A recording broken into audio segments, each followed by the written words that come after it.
All exceptions of inorganic chemistry. So आप अगर आप भी डरते हो इनऑर्गेनिक केमिस्ट्री के एक्सेप्शंस या फिर आपको याद ही होता है, तो आज इस वीडियो में मैं पूरा एक्सेप्शंस को कवर अप करने वाला हूँ, वो भी ट्रिक्स और छोटे छोटे तरीके जिससे आपको ये याद ही हो जाए ये वीडियो देख के। तो एंड तक आप जैसे जैसे वीडियो देखेंगे आपको 80 to 70% ऑफ द कंटेंट याद हो जाएगा। बाकी आप एक दो बार वीडियो को रिवाइज करेंगे तो आपको ऐसे याद हो जाएगा। तो मैं गारंटी देता हूँ ये ई देखो चैनल का गारंटी है, ये ई देखो चैनल का गारंटी है कि आपका most of the exception cover up हो जाएगा। और जो कुछ भी बचता है आप उसको कमेंट में ऐड कर दीजिएगा कि अगर कुछ बचा है तो कमेंट करके कोई रिवाइज कर ले। तो हम बढ़ते हैं आगे एक्सेप्शंस ऑफ इनऑर्गेनिक केमिस्ट्री। सबसे पहले हम बढ़ेंगे जो फेमस है और काफ़ी बार एग्जाम में पूछता है, वो जेई मेंस में पूछ चुका है, एडवांस में पूछ सका या फिर नीट में, और इसका आने का चांसेस काफ़ी ज़्यादा रहता है क्योंकि ये इसको एम्फेसिस ज़्यादा किया जाता है। Electron affinity. पहली बात, इलेक्ट्रॉन एफिनिटी होती क्या है? इलेक्ट्रॉन एफिनिटी का मतलब है इलेक्ट्रॉन लेने की टेंडेंसी। जब कोई इलेक्ट्रॉन लेता है तो क्या होता है, तो ऑब्वियसली अपना ऑक्टेट पूरा करने के लिए लेता है। तो होता क्या है कि जब Cl और फ्लोरीन में देखा जाए तो यहाँ पर चाहिए तो था क्या, ऐसे हम इलेक्ट्रॉन नेगेटिविटी के ऑर्डर से देखें तो फ्लोरीन का ज़्यादा होना चाहिए था क्लोरीन से, फिर ब्रोमीन, फिर आयोडीन। लेकिन जो फ्लोरीन का है एक एनोनिमस बिहेवियर है। क्या? एक तो है उसका स्मॉल साइज है और एक है इंटर इलेक्ट्रॉनिक रिपल्शन। एक है उसका इंटर इलेक्ट्रॉनिक रिपल्शन के कारण जो फ्लोरीन में जो इलेक्ट्रॉन लेने की टेंडेंसी थी वो होती थोड़ी सी घट जाती है, फ्लोरीन के थोड़ी घट जाती है क्लोरीन से। तो यहाँ पर क्लोरीन जीत जाता है फ्लोरीन से। बस यहाँ पर एक ही ऑर्डर में चेंज रहता है, जो ये फ्लोरीन होता है पीछे आ जाता है और क्लोरीन रहता है आगे आ जाता है। तो यहाँ पर डोमिनेंस ऑफ क्लोरीन करके आप इस डाटा को याद रखिए कि इलेक्ट्रॉन एफिनिटी के ऑर्डर में chlorine greater than fluorine, greater than bromine, greater than iodine, and the reason behind greater electron affinity of the chlorine as compared to fluorine is due to the reason of small size of fluorine and inter-electronic repulsion of fluorine। Electrons के repulsion होते हैं उसके अंदर। तो यहाँ पर dominance of chlorine में याद रख सकते हैं। सिमिलरली इलेक्ट्रॉन एफिनिटी का केस देखेंगे ग्रुप नंबर, अभी हमने देखा था ग्रुप 17 का, अब देखेंगे ग्रुप नंबर 16 का। ग्रुप 16 में होता क्या कि जो ऑक्सीजन का सेम रीजन है, स्मॉल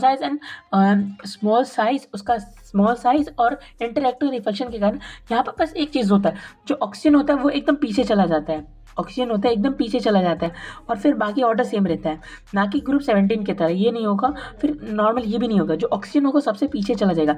तो सबसे ज़्यादा इलेक्ट्रॉन एफिनिटी, तो पूछा जाए कि ग्रुप 16 में सबसे ज़्यादा इलेक्ट्रॉन एफिनिटी किसका है, तो वो सल्फर का है। सल्फर का इलेक्ट्रॉन एफिनिटी सबसे ज़्यादा है ग्रुप 16 में, सल्फर, फिर सेलोरियम, फिर टेलोरियम, फिर पोलोनियम, फिर लीस्ट इलेक्ट्रॉन एफिनिटी यानी कि इलेक्ट्रॉन लेने के बाद कम से कम एनर्जी रिलीज, यानी कि एक्सोथर्मिक प्रोसेस, कम से कम एनर्जी रिलीज किसके में हुआ, ऑक्सीजन में। और सबसे ज़्यादा एनर्जी रिलीज यानी कि सबसे ज़्यादा स्टेबिलिटी किसकी होगी, तो S- की सबसे ज़्यादा होगी। तो यहाँ इलेक्ट्रॉन एफिनिटी का हमने 2 केस देख लिया। आगे बढ़ते हैं एक और जगह जहाँ पे क्लोरीन और ब्रोमीन का दोनों का दबदबा आ जाता है। तो आप इसको ऐसे याद रख सकते हो, dominance of chlorine and bromine.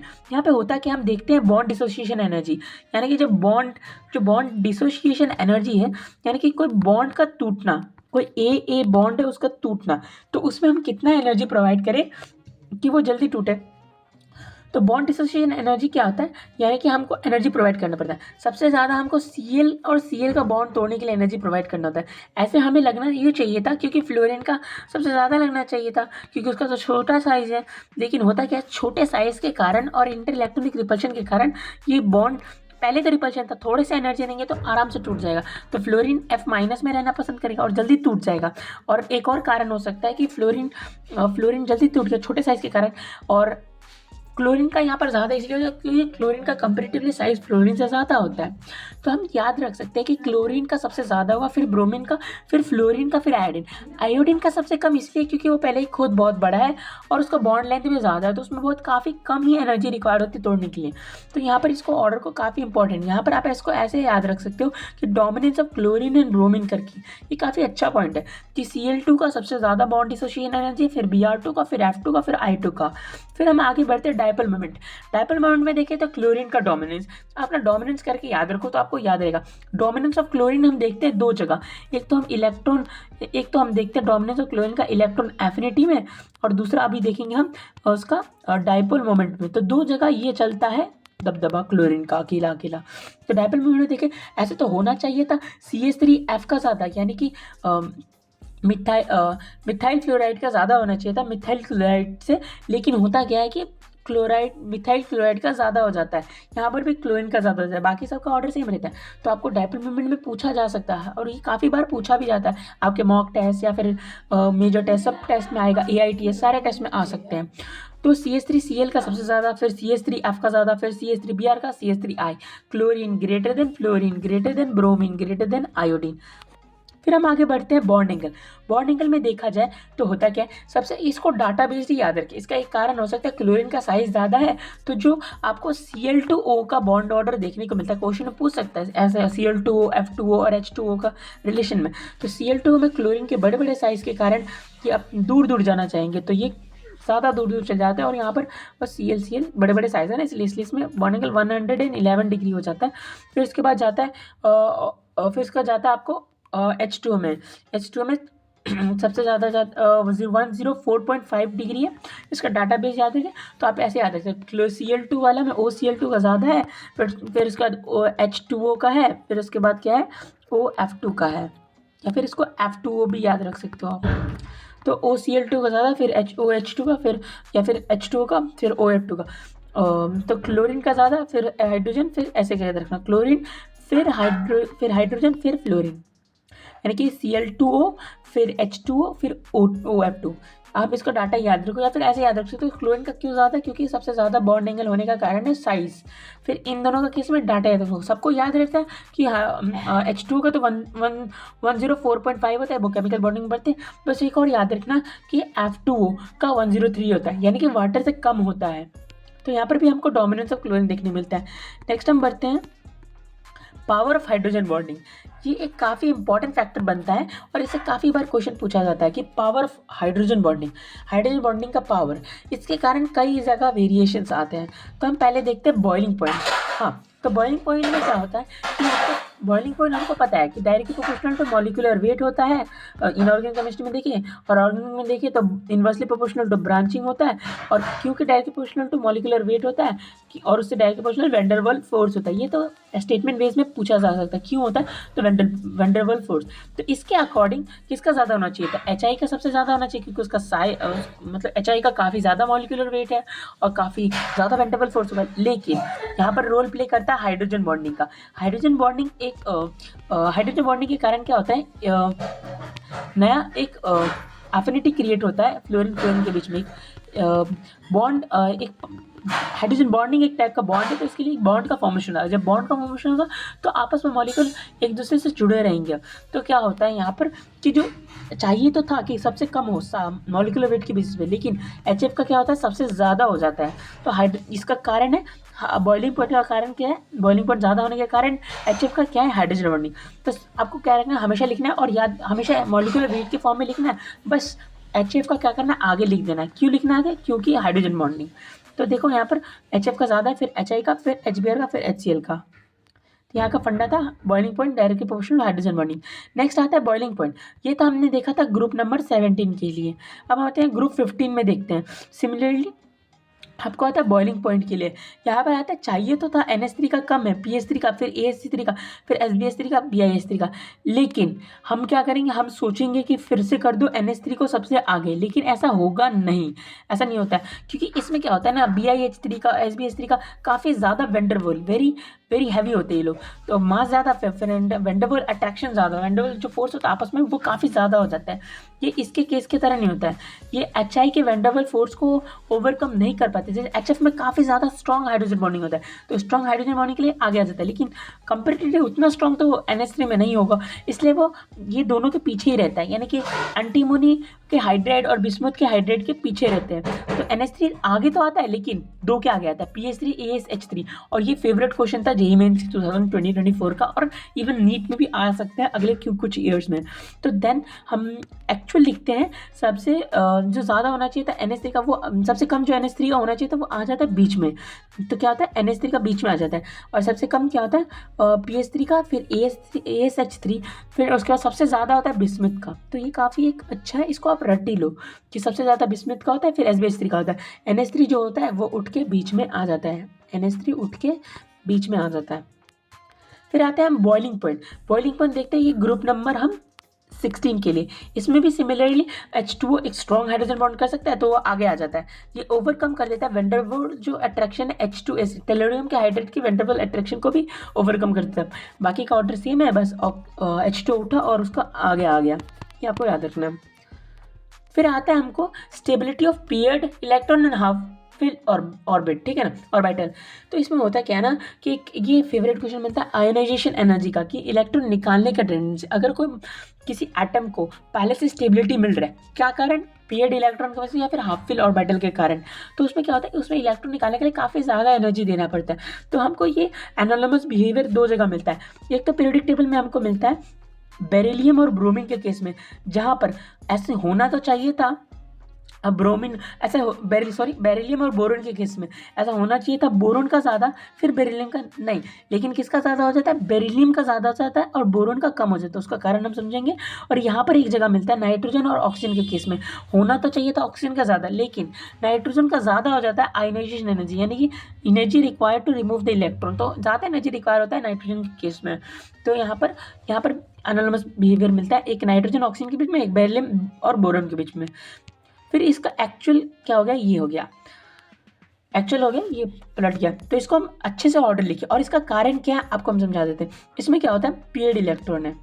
अब जब इसका इलेक्ट्रॉनिक कॉन्फ़िगरेशन लिखेंगे, बेरिलियम का क्या होता है 1s2 2s2 और 2s2 होता है, लेकिन जब बोरोन का लिखते हैं तो क्या होता है 1s2 2s2 2p1 1 है। तो एक इलेक्ट्रॉन निकालना आसान है पी ऑर्बिटल से as compare to paired electron को छेड़छाड़ी करने के कंपैरिजन में। तो यहाँ पर बेरिलियम का ज़्यादा हो जाता है, क्योंकि इसका रीज़न था क्या, इसका रीज़न था आपका पेयर्ड इलेक्ट्रॉन का रीज़न था। तो पेयर्ड इलेक्ट्रॉन बेरिलियम में है, इसलिए इसका ज़्यादा हो जाता है बोरोन से।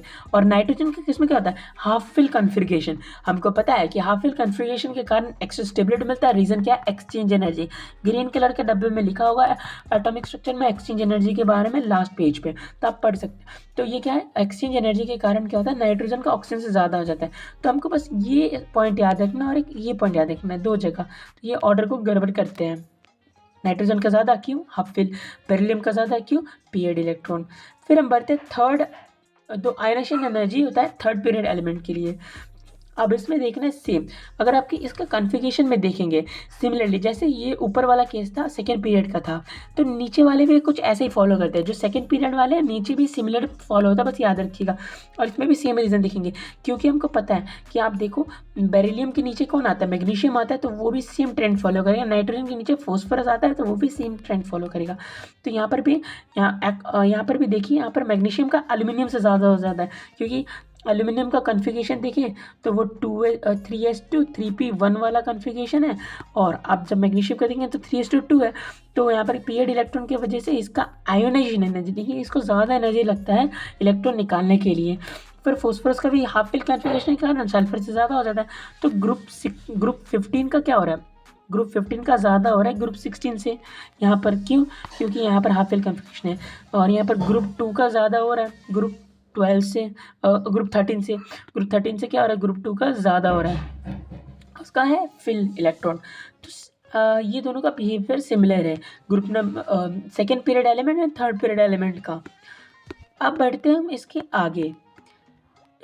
आगे है एटॉमिक रेडियस। ये आता है लेंथ यूनिट कॉन्ट्रैक्शन। एक फेवरेट क्वेश्चन बन सकता है एग्जाम में, काफ़ी बार पूछा गया कि लेंथ यूनिट कॉन्ट्रैक्शन के केस में देखा जाता है।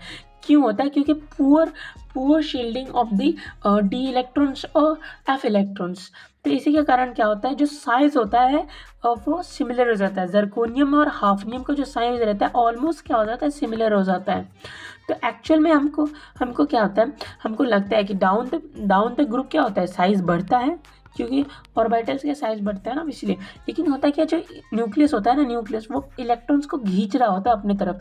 तो क्या होता है, जब शील्डिंग इफेक्ट कम रहता है डी इलेक्ट्रॉन्स एफ इलेक्ट्रॉन्स का, तो वो इलेक्ट्रॉन को रिपेल कम कर पाता है, जबकि न्यूक्लियस ज़्यादा अट्रैक्ट कर पाता है। अगर ज़्यादा इलेक्ट्रॉन को न्यूक्लियस अट्रैक्ट कर रहा है तो उसका साइज़ कहीं ना कहीं छोटा होते जाएगा, साइज़ छोटा हो जाएगा। इसका साइज़ ऐसे रहना चाहिए था, लेकिन उसका साइज़ क्या होगा, छोटा कॉन्सेंट्रेट हो जाता है। इसी कारण जो डाउन द ग्रुप वाले मेंबर होते हैं और उसके ऊपर वाले होते हैं, जो 4D होते हैं और 5D होते हैं, सेम हो जाता है साइज़। इसका कारण हम देते हैं लेंथ यूनिट कॉन्ट्रैक्शन। तो हमको पूछा था why is the size of the zirconium and hafnium is similar, the reason is the lanthanide contraction. आगे बढ़ते हैं हम। ये जो है लेंथेनॉइड कॉन्ट्रैक्शन ये वैलिड फॉर एवरी ग्रुप। ये ग्रुप 4 के लिए वैलिड है, ग्रुप 5 के लिए वैलिड है, ग्रुप 6 के लिए वैलिड है, ग्रुप 7 के लिए वैलिड है, 8 9 10 11 12। लेकिन एक और एक्सेप्शन आता है, ग्रुप 3। इस ग्रुप में सबसे ज़्यादा एलिमेंट जिसमें प्रेजेंट है इसी ग्रुप में, ग्रुप 3 में, वहाँ पर हमको देखने को मिलता है जो लेंथेनॉइड का होता है सबसे ज़्यादा होता है, फिर यटरबियम का होता है, फिर उसके बाद स्कैंडियम का होता है, ठीक है ना। इसमें कुछ नहीं होता है। इसमें जो नॉर्मल ट्रेंड रहता है स्कैंडियम, यटरबियम और लेंथेनम का, इनका ट्रेंड सेम रहता है क्योंकि साइज बढ़ रहा है तो इसमें सेम रहता है। 3D ग्रिड सबसे ज़्यादा 5D का, 4D का और 3D का। यहाँ पर हमको लेंथेनॉइड कॉन्ट्रैक्शन वाला केस नहीं मिलता है। लेंथेनॉइड कॉन्ट्रैक्शन हमको इसके बाद मिलता है, लेंथेनॉइड के बाद मिलता है, जहाँ का जर्कोनियम और हाफनियम के केस में हम देखते हैं। तो आप इसको भी अलग से याद रख सकते हैं कि लेंथेनॉइड का सबसे ज़्यादा साइज होता है, फिर यटरबियम का सबसे ज़्यादा, उसके बाद फिर उसका स्कैंडियम का सबसे कम इनके कंपेरिजन में। तो ये वैलिड जो है 4D का बराबर 5D का, ये वैलिड है सारे ग्रुप के लिए, बट एक्सेप्शन क्या, ग्रुप 3 के लिए। आगे बढ़ते हैं हम बोरन फैमिली। अब हम क्या करेंगे, फैमिली वाइज पढ़ते चलेंगे कि क्या क्या अलग अलग एक्सेप्शन या फिर कुछ भी है। तो अगर पी ब्लॉक का रिवीजन करना है तो ये एक्सेप्शंस पढ़ लो, काफ़ी इजीली कुछ ज़्यादातर रिवीजन हो जाता है। बस आपको अलग से ट्रेंड और उसके यूजेस याद करने पड़ जाएंगे। हम आते हैं बोरन फैमिली में। सबसे पहले देखते हैं एटॉमिक रेडियस। अब देखते हैं क्योंकि जो पुअर शील्डिंग होता है डी इलेक्ट्रॉन का, हमको पता है गैलियम में तो डी इलेक्ट्रॉन्स में इलेक्ट्रॉन भरे होंगे, लेकिन उसका शील्डिंग इफेक्ट कम है। तो क्या होगा, न्यूक्लियस अपने तरफ खींच लेगा, जो सेंटर में न्यूक्लियस है तो अपने तरफ इलेक्ट्रॉन खींचेगा, तो ऑब्वियसली साइज रिड्यूस हो जाएगा। इसी के कारण ऐसे याद रखो, गैलियम का एल्यूमिनियम से क्या है, कम है। क्या कम है, एटॉमिक रेडियस। तो ऐसा होना तो ये चाहिए था, बोरन फिर एल्यूमिनियम फिर गैलियम फिर इंडियम फिर टेलुरियम। लेकिन क्या होता है, जो एल्यूमिनियम का साइज ज़्यादा हो जाता है और गैलियम का कम होता है। तो गैलियम का साइज कम होने का कारण क्या है, poor shielding of the D electron. क्योंकि पुअर शील्डिंग होता है डी इलेक्ट्रॉन का, इसलिए साइज में यहाँ पर अपन को याद रखना है कि सबसे कम होगा बोरन, फिर होगा गैलियम, बोरन के बाद गैलियम साइज में, ये याद रखना। बाकी काम बन जाएगा, फिर एल्यूमिनियम, फिर बाकी ऑर्डर सेम है। यहाँ पर गड़बड़ करके दे सकते क्वेश्चन में इंडियम और टेलुरियम में, लेकिन टेलुरियम का सबसे बड़ा है साइज। फिर आगे हम बढ़ते हैं सोडियम नाइट्रोपोसाइड। सोडियम नाइट्रोपोसाइड में हम देखते हैं कि जो हमारा जो NO का जो चार्ज है वो +1 है। ये NO का जनरली हम लिखते हैं तो NO का चार्ज हम लेते हैं -1, लेकिन जो होता है एक minute, oxygen state of iron क्या है, +2 है, या ऑक्सीजन स्टेट ऑफ नाइट्रोजन क्या है, +1 होगा, या ऑक्सीजन या फिर NO का चार्ज क्या है, +1, ऐसे करके आप याद रख सकते हैं। NO का जो NO है, NO है इसमें, इसका क्या होगा, ऑक्सीजन स्टेट +1 होगा, और जो आयरन है इसके अंदर, इसका ऑक्सीजन स्टेट क्या होगा, +2। तो इसको जस्ट डाटा की तरह याद रख सकते हैं। सोडियम नाइट्रोपोसाइड, जहाँ पर हम सोडियम नाइट्रोपोसाइड किसके लिए टेस्ट करते हैं, सल्फाइड के लिए टेस्ट करते थे। तो सल्फाइड के लिए टेस्ट करने से मैं ये यूज़ करता है, जो बाद में NOS जो बन जाता है, NOS। तो इसमें जो ऑक्सीजन स्टेट होता है आयरन का होता है +2, और NO का क्या होता है, ऑक्सीजन स्टेट +1 होता है। फिर आते हैं हम ब्राउन रिंग टेस्ट। ये भी पी ब्लॉक का बहुत इंपॉर्टेंट है, ये आपको हमारे पिछले वीडियो में मिल जाएगा, जहाँ पे क्या होता है, इसमें भी आयरन का क्या होता है, ऑक्सीजन स्टेट क्या होता है, +1 होता है। इसको हमने कैसे निकाला आपको पता है, NO का हमने क्या लिया, +1, यहाँ पे लिया +1, NO का क्या लिया, +1, फिर हमने आयरन का लिया X, और वाटर क्योंकि न्यूट्रल, लेकिन उसका कुछ नहीं, और बाहर में क्या होगा, इस कॉम्प्लेक्स के ऊपर 2 चार्ज होगा, तो यहाँ से हमको मिल जाता है आयरन का +1 ऑक्सीडेशन स्टेट। तब ब्राउन रिंग कॉम्प्लेक्स था। ये आपको कॉम्प्लेक्स याद रखने के लिए ऐसे ही दिया गया है कि ब्राउन रिंग टेस्ट करते हैं, जिसके लिए ये आपको सॉल्ट एनालिसिस का काफ़ी इंपॉर्टेंट है, ये आपको पिछले वीडियो में मिल जाएगा। फिर आता है आयोनाइजेशन, ग्रुप 30 का आयोनाइजेशन। देखो होता क्या है ना, इसका थोड़ा ट्रेंड अलग है। ये है डाटा बेस्ड है बिल्कुल, इसको आपको याद करना ही पड़ेगा, या फिर आप इसको W बना के याद रख सकते हो। सबसे ज़्यादा होता है बोरोन का, क्योंकि बोरोन के छोटे साइज होने के कारण से इलेक्ट्रॉन निकालना काफ़ी मुश्किल होता है। तो बोरोन का सबसे ज़्यादा होता है आयनाइजेशन, फिर ज़्यादा एनर्जी रिक्वायर्ड होता है। फिर उसका होता है टेलुरियम, क्योंकि टेलुरियम में क्या होता है, कॉन्ट्रैक्शन होता है, क्योंकि नीचे है ना, तो इधर पे कॉन्ट्रैक्शन का ही केस है, क्योंकि पोर शील्डिंग F और D इलेक्ट्रॉन के कारण इसका क्या होता है, इसमें कॉन्ट्रैक्शन होता है कि न्यूक्लियस का पुलिंग इफेक्ट ज़्यादा रहता है, इसके कारण इसमें हमें ज़्यादा एनर्जी देना पड़ता है निकालने के लिए इलेक्ट्रॉन। तो सबसे ज़्यादा बोरन, फिर होगा टेलुरियम, फिर होगा गैलियम, फिर होगा एल्यूमिनियम, फिर होगा इंडियम। इसको आप याद ही रखिए तो बेहतर है, क्योंकि यहाँ पर जो टेलुरियम है ना, उठ के सबसे आगे आ जाता है, इसका थोड़ा ऑर्डर अलग ही है, तो आप इसको याद रखिए। बोरन का सबसे ज़्यादा, फिर टेलुरियम, फिर गैलियम, फिर एल्यूमिनियम, फिर इंडियम। ये दोनों कॉन्ट्रैक्शन का केस याद रख सकते हैं। बाकी एल्यूमिनियम और इंडियम का सबसे लीस्ट किसका है, आयनाइजेशन एनर्जी, वो इंडियम का, ये याद रख सकते हैं। और सबसे ज़्यादा किसका था, वो है बोरन का। फिर हम बढ़ते हैं आगे, फिर आता है ग्रुप 14 की आयनाइजेशन एनर्जी में। यहाँ पर हमको एक छोटा सा मतलब एनसीईआरटी का स्टेटमेंट लिखा हुआ है कि ऑलमोस्ट जो आईपी रहता है सेम रहता है, लेकिन जो होता क्या है ना, लेड का केस में थोड़ा सा एक्सेप्शन आता है। एक्चुअल में होना चाहिए था कि कार्बन का सबसे ज़्यादा, फिर सिलिकॉन का, फिर जर्मेनियम का, फिर टिन का, फिर लेड का। लेकिन होता क्या है, सबसे ज़्यादा किसका होता है, कार्बन, फिर सिलिकॉन, फिर जर्मेनियम। लेकिन यहाँ पर होता है झोलमार, क्योंकि यहाँ पर भी कॉन्ट्रैक्शन का केस आ जाता है। लेड का ज़्यादा हो जाता है क्योंकि न्यूक्लियस का जो पुलिंग इफेक्ट है, न्यूक्लियस का जो पुलिंग इफेक्ट है, यानी कि स्क्रीनिंग इफेक्ट न्यूक्लियर का, जो सिग्मा हम लिखते हैं पीरियोडिक टेबल जो पढ़ते हो, और न्यूक्लियर का जो पुलिंग इफेक्ट है वो क्या होता है, ज़्यादा होता है। और तो ज़्यादा होने के कारण हमको ज़्यादा एनर्जी प्रोवाइड करना पड़ता है क्या कि इलेक्ट्रॉन छीन लें उधर से। तो लेड का सबसे ज़्यादा होगा टिन के कंपेरिजन में। एक मिनट, पीबी लेड का सबसे ज़्यादा होगा टिन के, हाँ करेक्ट है। तो कार्बन, सिलिकॉन, जर्मेनियम, फिर आता है लेड। ये आपको कलर वाइज मैंने एक्सप्लेन कर दिया। लेड का सबसे ज़्यादा होता है टिन से, फिर बाकी ऑर्डर सेम रहता है। फिर हम बढ़ते हैं ग्रुप नंबर 15 का, आयोनाइजेशन एनर्जी। इसमें कोई एक्सेप्शन नहीं रहना है। आपको याद नहीं है, ग्रुप 15 में आयोनाइजेशन का कोई एक्सेप्शन नहीं है। छोटे वाले से इलेक्ट्रॉन निकालना तकलीफ है, सबसे ज़्यादा तकलीफ होता है। फिर फॉस्फोरस, फिर आर्सेनिक, फिर एंटीमनी, फिर बिस्मुथ। तो ये आपको ऑर्डर सिंपल है, ये तो याद रहेगा। ग्रुप 15 में नो एक्सेप्शंस। फिर हम बढ़ते हैं थर्ड सीरीज़ की तरफ। आपको आता है थर्ड सीरीज़, 3D सीरीज़ का आयनाइजेशन दिल। यहाँ पर आपको थोड़ा सा एक्सेप्शन आता है। हमको ऐसा लगता तो है कि चाहिए तो था कि जिंक की तरफ जाए, तो क्या होना चाहिए हमको, क्योंकि हमको पता है अलोंग द पीरियड जाने से क्या होता है, आयनाइजेशन एंथैल्पी बढ़ता है, यानी कि आयनाइजेशन एनर्जी बढ़ता है। लेकिन हमको दो जगह देखने को मिलता है, टाइटेनियम और वेनेडियम के केस में, और एक हमको मिलता है आयरन और कोबाल्ट के केस में। और ये दो जगह हमको एक्सेप्शन देखने को मिलता है। तो हम देखते हैं, ऐसा तो होना चाहिए था। सबसे कम होता है स्कैंडियम का, फिर जो होता है यहाँ पर टाइटेनियम का। एक्चुअल ऐसे तो होना क्या था, टाइटेनियम का होना था कि कम होना चाहिए था वेनेडियम से, बट ये होता है गलत। वेनेडियम का कम होता है टाइटेनियम से, यानी कि टाइटेनियम से इलेक्ट्रॉन निकालना ज़्यादा मुश्किल है। ऐसे आती हो, टाइटेनियम से इलेक्ट्रॉन निकालना ज़्यादा मुश्किल है वेनेडियम से। फिर अगर हम सिमिलरली देखें इसके केस में, निकल के केस में, हमको लगना चाहिए था कि निकल से इलेक्ट्रॉन निकालना क्या मुश्किल होना चाहिए था आयरन और कोबाल्ट के केस में। लेकिन ऐसा नहीं होता है। होता क्या है कि आयरन और कोबाल्ट का निकल से ज़्यादा होता है। तो यहाँ पर जस्ट उल्टा हो जाता है, ट्रेंड उल्टा हो जाता है कि इसको आप अलग से याद रख लो। आयरन का सबसे ज़्यादा होगा, फिर कोबाल्ट का ज़्यादा होगा, फिर होगा निकल का। ऐसे करके भी क्वेश्चन आ सकता है कि आयरन का आईपी ज़्यादा, फिर कोबाल्ट का, फिर निकल का, फिर बाकी सेम रहता है। सबसे ज़्यादा होता है, मैक्सिमम आईपी किसका होता है, जिंक के केस में। आयनाइजेशन शुड इंक्रीज, एक्सेप्शन किधर आता है, इधर पे निकल, क्योंकि होता है निकल, कोबाल्ट और वेनेडियम के केस में। निकल, कोबाल्ट और वेनेडियम के केस में एक्सेप्शन आता है। निकल का कम हो जाता है कोबाल्ट और एफई से, और वेनेडियम का क्या होता है, कम हो जाता है टाइटेनियम से। बढ़ते हैं हम एक और PTCl, ये कोऑर्डिनेशन का है। PTCl4 2- और PDCl4 2-। इसमें प्लैटिनम और पैलेडियम, इसमें उनका कोऑर्डिनेशन नंबर 4 है। तो ये स्ट्रॉन्ग फील्ड लिगेंड की तरह काम करेंगे, क्योंकि हमको पता है कि नीचे वाले ग्रुप 3D सीरीज़ के लिए तो वैलिड रहता है कि WFL और SFL। लेकिन बाकी जो 4D सीरीज़ जाएंगे या फिर 5D सीरीज़ जाएंगे, तो ये सारे लिगेंड्स कैसे SFL की तरह काम करते हैं, सारे लिगेंड SFL की तरह काम करते हैं। SFL और WFL और मिक्स SFL और WFL। तो हमको मिलता है ये, हमको पता है 5D और 4D जो डाउन वाले D सीरीज़ है, उसमें SFL की तरह Cl भी काम करेंगे। तो यहाँ पर हमको स्क्वायर प्लेनर मिलेगा, यानी कि इनर ऑर्बिटल कॉम्प्लेक्स मिलेगा, यानी DsP2 स्क्वायर प्लेनर, जो कि फिर पियर्ड इलेक्ट्रॉन होंगे, क्योंकि स्ट्रॉन्ग फिलिगल की तरह काम करे। तो डायमैग्नेटिक और क्या होगा, नॉन पोलर।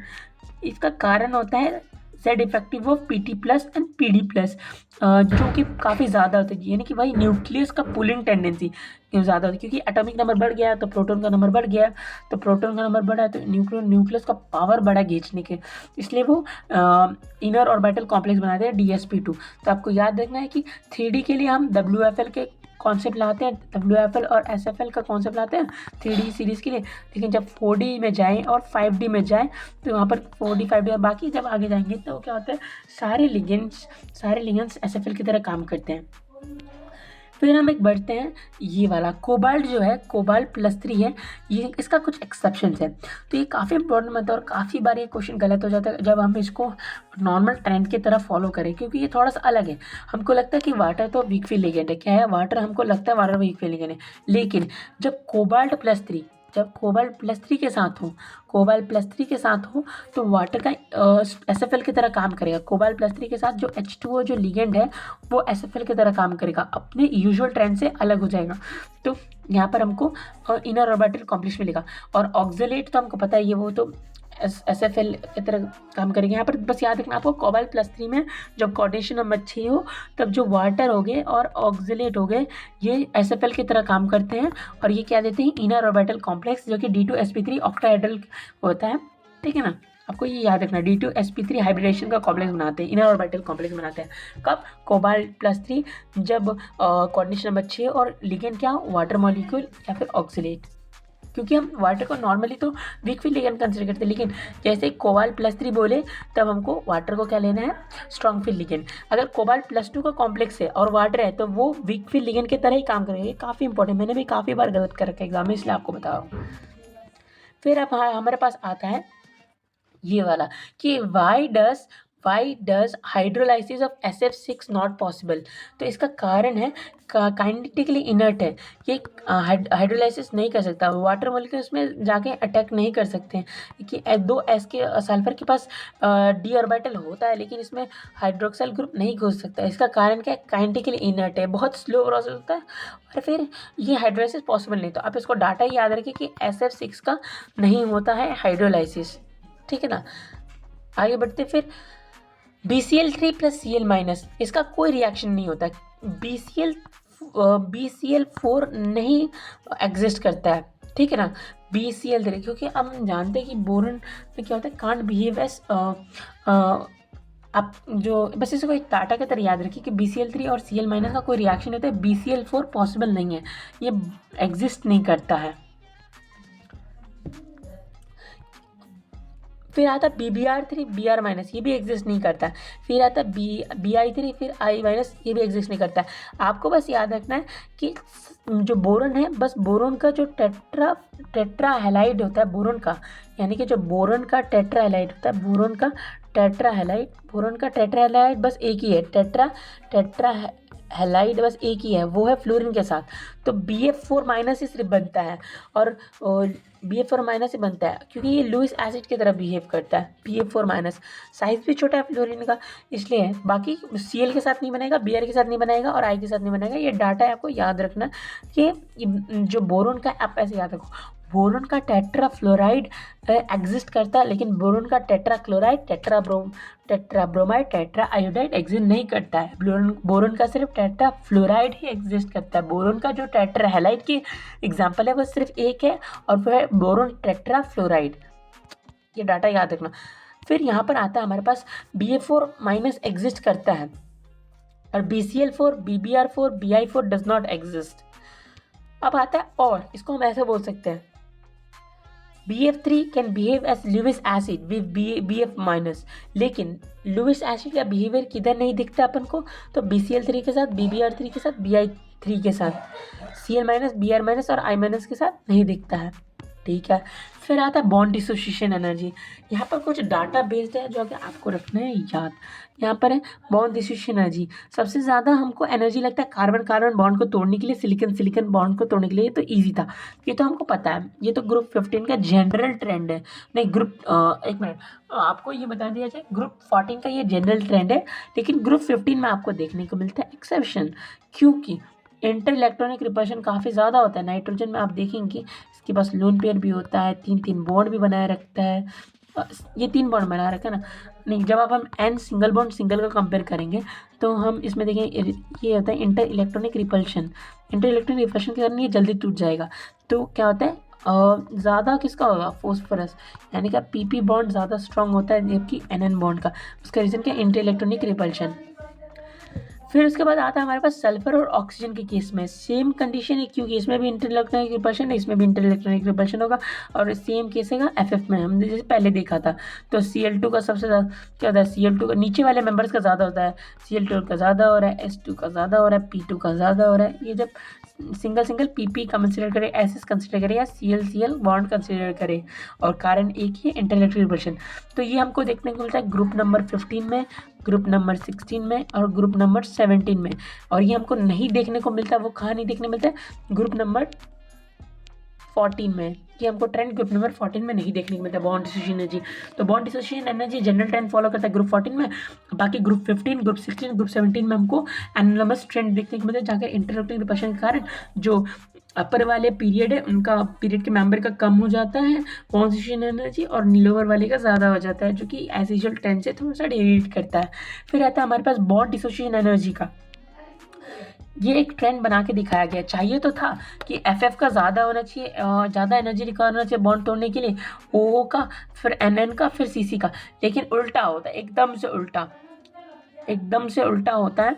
जो कार्बन का सबसे ज़्यादा होता है, फिर हम सोचेंगे एकदम से उल्टा होता है, ऐसा भी नहीं होता है, क्योंकि हम देखेंगे यहाँ पर कुछ सारे फैक्टर्स को देखा जाता है, लोन पेयर के रिपल्शन, फिर इलेक्ट्रॉन के रिपल्शन, इंटर इलेक्ट्रॉनिक रिपल्शन।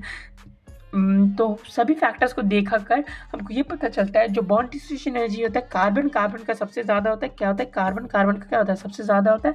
फिर होता है नाइट्रोजन का, फिर फ्लोरीन का, और सबसे कम होता है ऑक्सीजन का। ऑब्वियसली इसके पास दो लोन पेयर पड़े हुए बंदे के पास, एक नहीं है, दो लोन पेयर है, सबसे ज़्यादा होगा। और इसका छोटे फ्लोरीन में सबसे छोटा साइज़ है, इंटरइलेक्ट्रॉनिक रिपल्शन सबसे ज़्यादा होगा, और सबसे ज़्यादा इलेक्ट्रॉन होने के कारण भी ये जल्दी टूटना चाहेगा। लेकिन इसमें दो लोन पेयर, इसलिए ये ज़्यादा जल्दी टूटना पड़ेगा, O2। फिर F2 है, फिर होगा N2, ठीक है ना, N2, क्योंकि फिर सबसे ज़्यादा एनर्जी रिक्वायर्ड होता है अपन को CCA बॉन्ड तोड़ने में। इसलिए तो सारे ऑर्गेनिक के मॉलिक्यूल्स या फिर हमारे बॉडी ये सब कार्बन बॉन्ड से बने, क्योंकि ये स्ट्रांग होते हैं कंपेयर टू दिस। फिर आता है मेरे पास डायपोल मोमेंट, जैसे कि मैंने पहले बताया था डायपोल मोमेंट का केस में CCl का ज़्यादा होता है CF से। ये तो आपको पहले पता चल गया, दूसरी बार बता रहे हैं। डायपोल मोमेंट क्या होता है, CCl का ज़्यादा होता है CF से। फिर हम बढ़ते आगे स्ट्रक्चर्स, ये आ जाते हैं स्ट्रक्चर्स, ये आपको रखना है याद। फिर आपको ये याद रखना है, देखना है H2S2O3 का स्ट्रक्चर है। फिर आपको सबसे पहले सल्फ़र बनाना है, फिर क्या सल्फ़र में यहाँ पर जो सल्फ़र है H2S में एक और S लगा देना है यहाँ पर। फिर उसके बाद डबल बॉन्ड O, फिर OH, फिर OH। आपको देखना है कि जितने हाइड्रोजन है उतने ऑक्सीजन के साथ OH लगाना है। अगर कुछ एक्स्ट्रा ऑक्सीजन बचता है तो उसको डबल बॉन्ड में लगाना है, ठीक है ना। तो आप पहले सल्फर लो, उसके साथ डबल बॉन्ड लगा दो। फिर आपको करना क्या है, उसके साथ ऑक्सीजन और हाइड्रोजन का पुट कर दो, ऑक्सीजन हाइड्रोजन के साथ पुट कर दो। बचा क्या, एक सल्फर उसमें S लगा दे डबल बॉन्ड करके। तो यहाँ पर जो है SS बॉन्ड मिलता है। तो SS बॉन्ड मिलता है H2H2O3 में, और ये क्या है, X = 2 है, और जो ऑक्सीडेशन स्टेट है वो +2 आता है। फिर हम बढ़ते हैं आगे H4P2O5 का, ये एक डायबेसिक एसिड है। इसमें हमको PP बॉन्ड नहीं होता है। आपको याद रखना H4P2O5 में हमको PP बॉन्ड नहीं मिलता है। जहाँ पर POP बॉन्ड का केस आता है, आपको बोल दिया जाए, एग्जाम में डायरेक्ट पूछता है POP बॉन्ड किस में होता है, तो आप उसको रटी लो कि H4P2O5 में POP बॉन्ड होता है। किस में होता है, H4P2O5 में POP बॉन्ड होता है। तो आपको ये स्ट्रक्चर दिया गया है। फिर आता है species that does not exist. हाँ, ये काफ़ी क्वेश्चन बनता है, जो कि स्पीशीज तो एग्जिस्ट नहीं करते हैं, लेकिन काफ़ी बार एग्जाम में गलत हो जाता है। आपको याद रखना है IF7 एग्जिस्ट करता है, लेकिन IH7 एग्जिस्ट नहीं करता। आयोडीन 7 छोटे हाइड्रोजन मॉलिक्यूल के साथ एग्जिस्ट नहीं करेगा। फिर वैसे ही फॉस्फोरस 5 छोटे हाइड्रोजन के साथ नहीं एग्जिस्ट करेगा। मतलब काफ़ी हो कि हाइड्रेट एग्जिस्ट नहीं करते। क्यों? क्योंकि बड़े मॉलिक्यूल के साथ छोटे हाइड्रेट बड़े एटम के साथ, जैसे आयोडीन का बड़ा एटम होता है, फॉस्फोरस का बड़ा एटम होता है, सल्फर का, फिर हो गया आपका जेनॉन का, ये सब बड़े एटम होते हैं। तो इनके साथ छोटे हाइड्रोजन वाले एग्जिस्ट नहीं करेंगे। लेकिन इनके साथ जो एग्जिस्ट करते क्या, फ्लोराइड्स एग्जिस्ट करते हैं, फ्लोराइड। तो इनके फ्लोराइड्स एग्जिस्ट करते हैं, लेकिन हाइड्राइड्स एग्जिस्ट नहीं करते हैं। बड़े के साथ फ्लोराइड एग्जिस्ट करता है। तो आपको ये डाटा याद रखना है कि IF7 एग्जिस्ट करता है, PF5 एग्जिस्ट करता है, SF4 एग्जिस्ट करता है, SF6 एग्जिस्ट करता है, XeF2 एग्जिस्ट करता है, XeF4 एग्जिस्ट करता है, लेकिन इनके हाइड्राइड्स एग्जिस्ट नहीं करते हैं। फिर हम बढ़ते हैं नेक्स्ट आता है हमारे पास, ये आ जाता है ऑर्गेनिक का ट्रेंड। इसमें आपका ऑर्गेनिक का भी कवर हो जा रहा है। बेसिक स्ट्रेंथ ऑफ अमाइड्स, जब भी आपका CH3 हो, यहाँ पर दोनों फैक्टर को कंसिडर करके ये ऑर्डर दिया गया, सॉल्वेशन और hydrogen bonding, solvation, hydrogen bonding और इंडक्टिव इफेक्ट सभी को देखते हुए एक ऑर्डर दिया है कि 213 213 कब 213 कब, जब CH3 हो, यानी कि सस्ता। याद रखना CH3 हो तो सस्ता वैल्यू 213 कब, जब CH3 हो। तो यहाँ पर देखो जो 2 डिग्री वाला हाइड है, यहाँ पे देखो जो 2 डिग्री वाला अमाइड है, 2 डिग्री अमाइड का ज़्यादा है, 2 डिग्री अमाइड का ज़्यादा है 1 डिग्री अमाइड से, फिर है 3 डिग्री अमाइड। ये कब, जब CH3 है। जैसे अगर CH3 नहीं होता तो ये 213 की जगह ये 231 बन जाता। 231 बन जाता कब, when R is not equal to CH3। तो आपको याद रखना अमीन के बेसिक स्ट्रेंथ में 213 होगा, 213 होगा कब, जब R ग्रुप आपका मिथाइल ग्रुप हो। अगर हम देखें R ग्रुप जब इथाइल ग्रुप हो तो 231 बन जाता है, यानी कि जब CH3 नहीं है, मिथाइल ग्रुप नहीं है, तो वो क्या हो जाता है 231, महंगा हो जाता है, ऐसे आता है। तो ये हो गया ये आपका 2 डिग्री अमीन का तो सबसे मैक्सिमम होता ही होता है, बस लफड़ा होता है 3 डिग्री और 1 डिग्री के बीच में। तो 3 डिग्री का क्या हो जाता है, ज़्यादा हो जाता है जब मिथाइल ग्रुप ना हो। तो 3 डिग्री ग्रेटर देन 1 डिग्री। अब इसका एक कारण आप ये भी ले सकते हो कि यहाँ पर इंडक्टिव इफेक्ट ज़्यादा हो जाता है 3 डिग्री का, तो यहाँ पर 3 डिग्री डोमिनेटिंग हो जाता है। ऐसे याद रखना साइज़ बड़ा होने के कारण, लेकिन कोई ज़रूरत नहीं है, आपको बस याद रखना 231 और 213। 231 कब, जब R not equal to CH3 है, और 213 कब, जब R is equal to CH3। यहाँ पर 2 डिग्री, 3 डिग्री और 1 डिग्री अमीन्स की बात करिए बेसिक स्ट्रेंथ में। फिर आता है हमारे पास हाइड्रोजन बॉन्डिंग। हमको काफ़ी बार क्वेश्चन पूछा जाता है कि फिर जो ऑर्थो नाइट्रोफिनॉल है उसका हाइड्रोजन बॉन्डिंग होता है, और पैरा नाइट्रोफिनॉल में हाइड्रोजन बॉन्डिंग जो इंट्रामोलिकुलर बात हो रही है, intramolecular with in the molecule, इसमें क्या हो रही है, intra with in the molecule hydrogen bonding होती है, ये आपस में हाइड्रोजन बॉन्डेड है। तो ये क्या ज़्यादा वॉलेटाइल है, हवा में उड़ जाएगी, लेकिन ये दूसरे मॉलिक्यूल के साथ भी हाइड्रोजन बॉन्डेड होगा।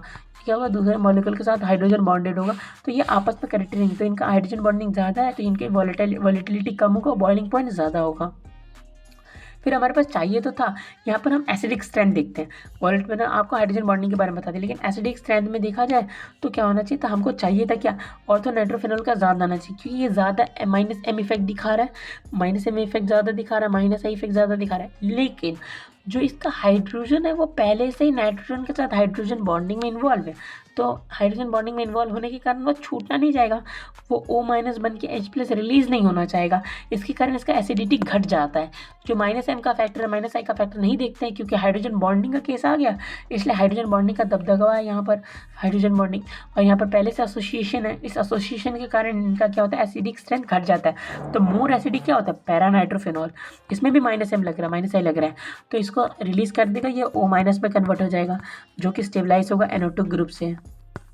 तो एक्चुअल में क्या ऑर्थो नाइट्रोफिनॉल का कम होता है पैरा नाइट्रोफिनॉल से एसिडिटी, उसका कारण है इंट्रामोलिकुलर हाइड्रोजन बॉन्डिंग एसिडिटी को घटा देता है। फिर हमारे पास आता है अल्कली मेटल्स प्लस नाइट्रोजन। ये अल्कली मेटल्स और नाइट्रोजन के साथ कोई रिएक्शन नहीं देता है, लेकिन एक ही एक्सेप्शन है, वो एक्सेप्शन है लिथियम का। भले ये S ब्लॉक डिलीटेड हो गया, बट फिर भी आप याद रख सकते हो कि लिथियम एयर के साथ रिएक्ट करके लिथियम ऑक्साइड बना सकता है और लिथियम नाइट्रेट बना सकता है। फिर इसका सिंपल है फंडा, आपको वैलेंसी देखना, चार्ज देखना, चार्ज के साथ आपको मॉलिक्यूल बना देना है, सिंपल है।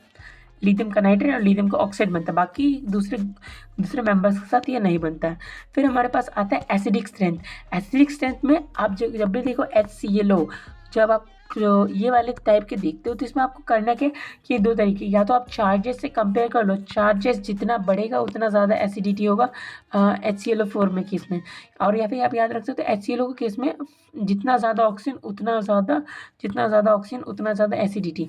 ये बस इसके लिए वैलिड है, लेकिन जब आप H2SO4 और H2SO3 के लिए देखेंगे, इसमें भी ये वैलिड होता है कि जितना ज़्यादा चार्ज उतना ज़्यादा एसिडिटी। लेकिन आप यहाँ पर भी वही देखते हो HNO3 और HNO2, तो ये तीनों पर वैलिड होता है कि आप इसको ऐसे भी याद रखो चार्ट के बेसिस पे, या फिर आप इसको ऑक्सीजन के नंबर के बेसिस पे याद रख सकते हो, जितना ज़्यादा ऑक्सीजन उतना ज़्यादा एसिडिक स्ट्रेंथ। फिर बढ़ते हैं इस केस में, जब भी आप फोस्फरस का केस में आओगे ना तो यहाँ पर आ जाता है एक्सेप्शन। चाहिए तो था क्या, H3PO4 का ज़्यादा होना चाहिए, H3PO3 का, H3PO2, क्योंकि सबसे ज़्यादा चार्ज ज़्यादा है, ऑक्सीजन भी ज़्यादा है, देख सकते हो ऑक्सीजन भी ज़्यादा है, लेकिन इसका उल्टा हो जाता है केस। बस आपका इसका उल्टा केस याद रखना है कि H3PO2 सबसे कम वाले ऑक्सीजन, यानी कि सबसे कम वाले चार्ज +1 वाले का ज़्यादा एसिडिक होता है, फिर होता है +3 वाले का ज़्यादा एसिडिक, फिर होता है +5 का लीस्ट एसिडिक।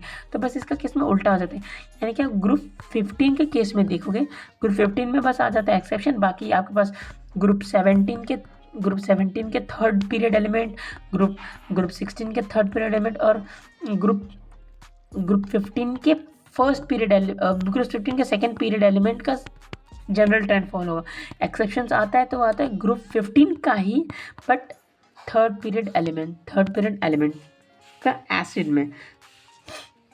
फिर ये आपका देखना, फिर हमारे पास आते हैं स्ट्रक्चर्स। ये आप देख सकते हो, ये आपको स्ट्रक्चर बनाने आता ही होगा, क्या आप देख सकते हो। इसमें बेसिसिटी आपको याद रखना, तो याद भी रख सकते हो कि H3PO4 का सबसे ज़्यादा होता है, 3 होता है, फिर H3PO3 का होता है 3, फिर H3 बेसिसिटी सबका 3 चाहिए तो था 3, लेकिन हम बेसिसिटी 3 सबका चाहते तो थे, लेकिन इसका हम स्ट्रक्चर से बता सकते हैं बेसिसिटी।